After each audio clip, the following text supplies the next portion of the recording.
The most shocking betrayal in hip-hop history? A secret that could change everything about Remy Ma, Papoose, and Fat Joe. Imagine this. What if one of hip-hop's biggest betrayals didn't happen over a diss track, a broken record deal, or some beef gone public, but instead, in the silence of a hotel hallway? And what if the betrayal involved three people we thought had nothing but loyalty for one another: Remy Ma, Papoose, and Fat Joe? Well, that's exactly what's being whispered in the streets after some shocking footage surfaced, footage that wasn't supposed to exist, let alone go public. It didn't come from a hacker or a nosy blogger. No, this clip reportedly came straight from Papoose himself by accident. The same man who stood by Remy through her darkest days may have just uncovered a truth that could tear their whole legacy apart. The story starts in Miami, years ago, at a luxury hotel. It's the early morning hours too, 17 a.m. to be exact. Hotel surveillance cameras capture two people walking through a dim hallway,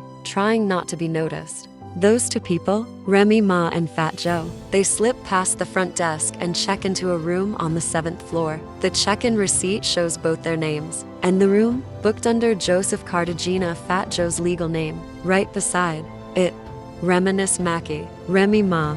Now this might sound like a strange coincidence to some, but others believe it's a cover-up that's finally cracking. What were they doing there at that hour? Why were they alone? And more importantly, why has this never come up until now? The twist? This video was discovered by none other than Papoose while cleaning out an old iPad. He thought the device was just full of old music drafts and notes from Remy's early parole days. Turns out, one file had never been deleted. Its title? 7th Floor, Miami. The date? April 3, 2011. The location? Fontainebleau Hotel, Miami Beach. According to a tech expert who reviewed the metadata, the footage clearly shows Fat Joe entering the hallway first, followed by Remy just moments later. No team, no makeup artists, no stylists, just the two of them. And they didn't leave until morning. The question now isn't just what happened in that hotel room, but how long had something been happening? Was this an isolated event, or the tip of something deeper? The footage might be new to the public,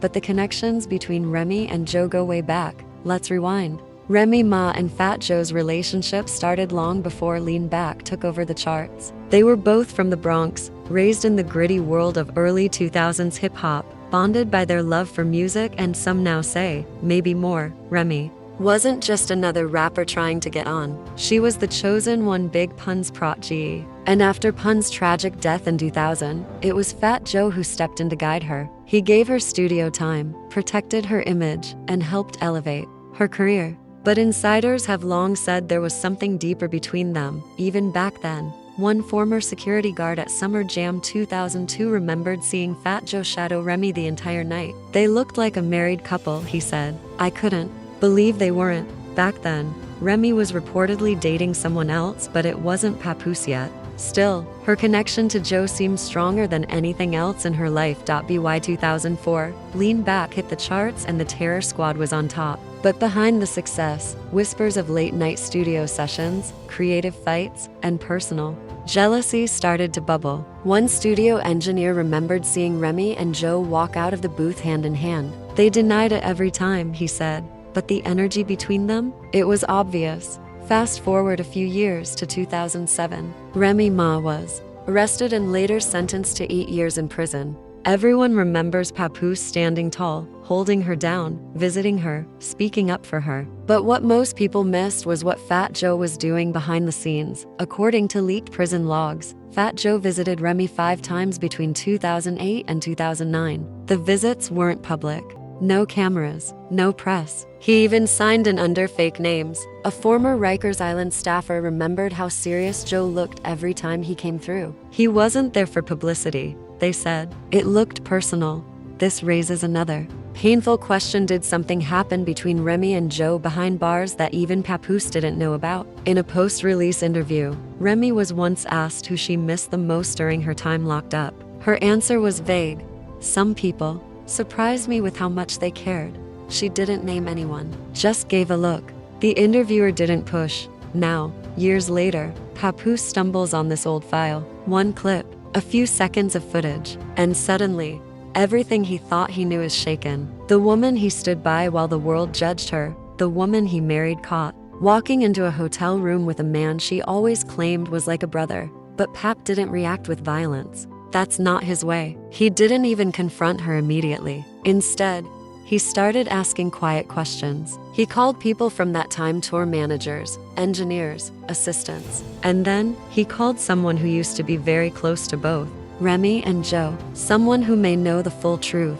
That person? Remy's former stylist, someone who was there during some of the most critical years in Terror Squad's rise and who mysteriously left the team in 2012. Their name hasn't been revealed for safety reasons, but word is they may hold the key to everything. Papoose has always been a man of dignity. He supported Remy through a prison sentence, public scrutiny, and career struggles. But this new information might change everything. If what he saw on that iPad is real, it's not just about infidelity, it's about trust, history, and a wound that might not heal with time or apologies. And while we don't know what his next move will be, one thing's for sure. The truth behind Remy Ma and Fat Joe's relationship is a lot more complicated than we were ever told. Stay tuned because this story is far from over. So here's how the truth started to unravel, slow at first. Then, like a tidal wave, someone close to the situation said Remy Ma didn't just stay quiet when everything started falling apart. She talked, not publicly,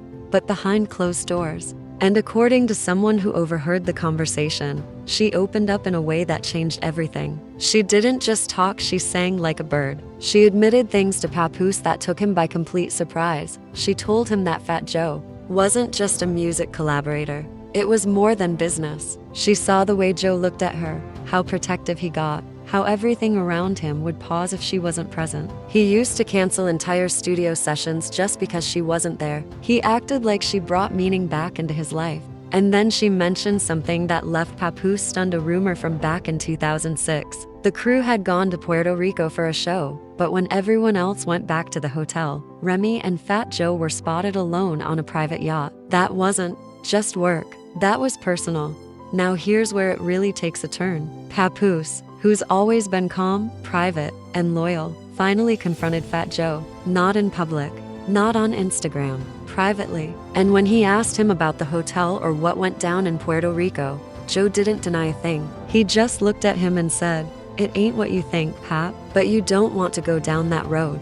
That's not a denial. That's a warning. The kind of response that tells you something did happen, even if the details are still in the dark. After that, Papoose didn't sleep. He became his own investigator. He dug through old messages, email threads, private accounts, anything that might hold answers. And eventually, he found something. An email from 2011, sent to a hidden Gmail account under a nickname Remy used back then. It read, "Miami was different. We can't keep pretending this didn't happen. You know I'd do anything for you. Jay." Not Joe, not Fat Joe, just Jay.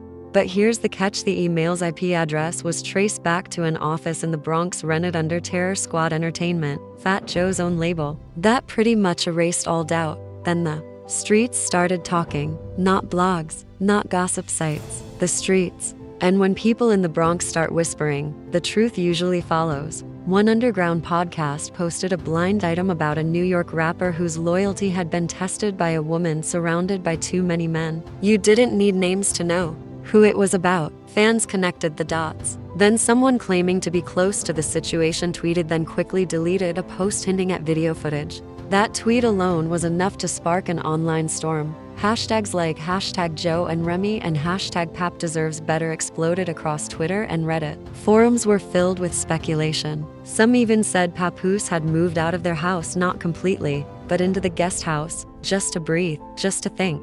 Meanwhile, Remy stayed quiet. No statements, just selfies, music clips, and cryptic quotes like, "Real love stands the test of time." And Joe, not a word. No interviews, no live videos, not even his usual slick talk on social media. That's when fans knew something serious had gone down. But then someone found an old DVD from 2005, a behind-the-scenes Terror Squad interview. In the footage, Joe sits beside Remy, looks right at her, and says, "I'll ride for her till the wheels fall off. That's my heart." Back then, it sounded like brotherly love. Now, it feels like a confession nobody realized was happening in plain sight. Meanwhile, Papoose was hurting, but not loudly. He's the kind of man who suffers in silence. But this time, the silence cut deep. A source said he reached out to a journalist he trusted, someone who had covered Remy's court case years ago. He didn't want publicity. He didn't want attention. He asked the journalist, "If I send you something, do you think the world's ready for it?" And what he had, it wasn't just a hotel hallway video. It was a full file, titled,